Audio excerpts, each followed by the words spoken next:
Welcome to This Explainer. Today, we're cracking open a truly fascinating text, Brett Kerr's working draft of the Anthropic book. And honestly, this isn't your standard Silicon Valley origin story. Kerr's book proposes a completely different way to look at one of the most important artificial intelligence companies in the world.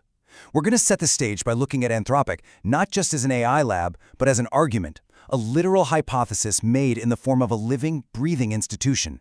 And as you'll see, this living argument is likely going to determine the safety of the internet you and I use every single day. Okay, let's dive right into this. The central paradox of the book frames Anthropic's entire existence as a massive, high-stakes physics experiment. The core hypothesis here, it's that safety and artificial intelligence cannot just be a set of nice values or a cozy workplace culture. It has to be a structural equation, absolutely hard-coded into the very legal and governance architecture of the company itself. So here is our syllabus for today's explainer. First, we'll cover the physics of AI safety. 2, writing the Constitution. 3, the responsible scaling policy. 4, the commercial wedge. And finally, number 5, the trillion-dollar question. Let's start with Section 1, the physics of AI safety, the hypothesis. To really understand the origin of this corporate experiment, we actually have to rewind all the way back to the year 2000 at the United States Physics Olympiad training camp. There, this very specific Feynman habit of mind was forged in future Anthropic co-founder Dario Amodei, and later his colleague Kaplan.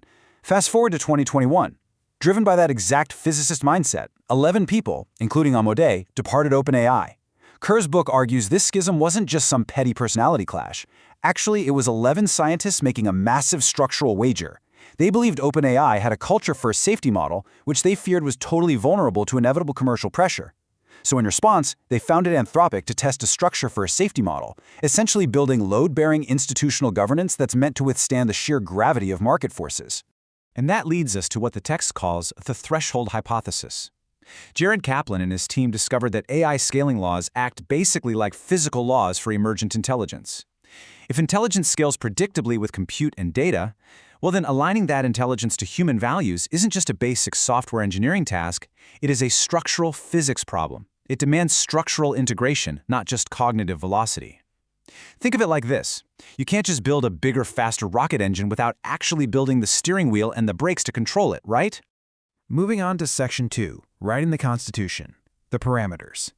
So, the crucial point is, how do they operationalize this physical hypothesis into a concrete doctrine? Enter researcher Amanda Askell's philosophical framework. It completely changes how they train their models, pioneering something called constitutional AI. Standard methods, like reinforcement learning from human feedback or RLHF, rely on noisy, implicit human preferences. But RLHF has a massive vulnerability, reward hacking. Models learn to just tell humans exactly what they want to hear, basically becoming the ultimate corporate yes-men. Constitutional AI, by contrast, trains a model against an explicit, written set of foundational principles. The methodology here is just a beautifully elegant two-phase algorithmic loop. In step 1, the model actually critiques and revises its own outputs based on the written constitution. Think about how wild that is, an AI correcting its own homework against a philosophical document. Then, in step 2, it uses reinforcement learning from AI feedback. They have effectively swapped out subjective human labelers for a transparent, correctable written target. If the model behaves poorly, you don't go blaming mysterious human feedback, you just rewrite the document. And this brilliantly illustrates the hierarchy of Anthropic's staggering 40,000-word model spec. Just look at the priority ordering here. Genuinely helpful is dead last. Broadly safe is at the very top. This proves a vital point. Human oversight completely overrides mere helpfulness. It's explicitly designed to prevent the AI from becoming dangerously sycophantic just to please the user. Let's jump to Section 3, the responsible scaling policy, the methodology. Now, if constitutional AI is how they train the model, the responsible scaling policy is how they decide whether to even let it out of the lab. This is the second load-bearing pillar of the Anthropic doctrine. The responsible scaling policy, or RSP, acts just like a high-reliability aviation checklist, which is an influence directly inherited from Kaplan's upbringing, by the way. It specifies exact AI capability thresholds that trigger mandatory deployment pauses.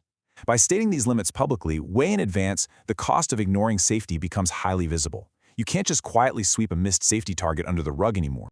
The RSB breaks risks down into AI safety levels, or ASLs. ASL 2 requires standard mitigations. ASL3 demands hardened weight protection to prevent catastrophic misuse. But ASL4 is the fascinating one. This represents an approaching asymptote where models can actually conduct autonomous R&D. At ASL4, Anthropic has committed to stopping deployment entirely unless new, unbuilt safety measures exist. A complete, literal halt. But wait, how do you verify those unbuilt safety measures? Through mechanistic interpretability. Chris Ola's circuits program at Anthropic is essentially a 10-year bet that we can map the neural black box to understand exactly what a model is thinking. Ultimately, the RSP absolutely relies on this because, you can't safely fly a plane if you have absolutely no idea how the engine works. Anthropic is trying to structurally verify the internal representations of their models long before they ever authorize taking flight. Moving on to Section 4, the commercial wedge, the collision. Let's move to and see how this builds, because this is where our pristine theoretical physics equation violently collides with brute force hypercapitalism. How does a safety-first lab survive in the fastest-moving, most heavily funded tech arms race in human history?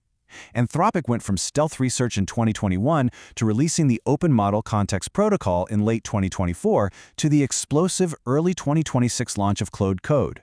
By March of 2026, they had reportedly hit a mind-bending $19 billion revenue run rate. $19 billion. They completely evolved from a quiet safety lab to a massive platform company defining the agentic web. The genius of their strategy here, led by people like Boris Cherny, was shifting from an API wrapper to an agentic runtime. See, in the standard API model, the AI is just a passive text generator sitting beneath an application. But with Claude Code, the model executes multi-step terminal tasks autonomously, right in the developer's environment. Anthropic basically collapsed the inference layer and the application layer into one single seamless workflow. This created massive switching costs in developer workflows, and the metrics are just staggering. According to Kerr's draft, Anthropic secured over 500 enterprise customers, spending over $1 million annually. Claude Code was driving 4% of all public GitHub commits, generating an absolutely incredible $2.5 billion run rate all on its own. This commercial wedge proved for sure that prioritizing safety and deep developer integration was unbelievably lucrative. Finally, Section 5, the trillion-dollar question, the crucible. Now, what's really interesting about this is how it sets up the unresolved conclusion of the book's narrative arc and the ultimate stress test of Anthropic's founding hypothesis. What happens when the structural safety equation is suddenly worth an unimaginable amount of money? $1 trillion. That's trillion with a T. Driven by intense investor demand and pure FOMO, the fear of missing out on the foundational layer of the agentic web, the secondary market for Anthropic shares literally began pricing the company near the $1 trillion mark. To put that into perspective, look at the massive gap between these capital stages. Back in February 2026, the primary Series G round valued Anthropic at $380 billion. But secondary markets pushed that beyond $1 trillion almost instantly. Why? Well, to compete with OpenAI's massive $850 billion valuation and secure the sovereign-level capital needed for true AGI compute infrastructure, Anthropic started preparing for a massive $60 billion IPO. Wall Street suddenly realized Anthropic wasn't just a quirky research lab. It was a hyper-scaled enterprise juggernaut. And here lies the ultimate paradox Kerr's book hits the nail on the head with.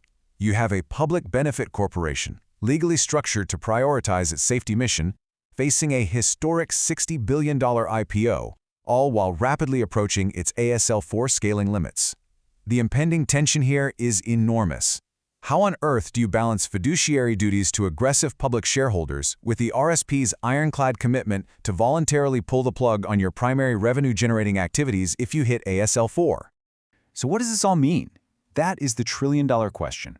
Can an 11-person theoretical wager, born from the minds of physicists and philosophers, actually survive the absolute crucible of Wall Street? When the pressure is on and the financial stakes are literally higher than the GDP of most nations, will that safety structure hold? It's a profound question about the future of our relationship with technology and whether the safety of our digital world can survive the gravity of the open market. Thanks for joining me on this explainer, and I highly encourage you to keep your eyes on how this massive experiment unfolds.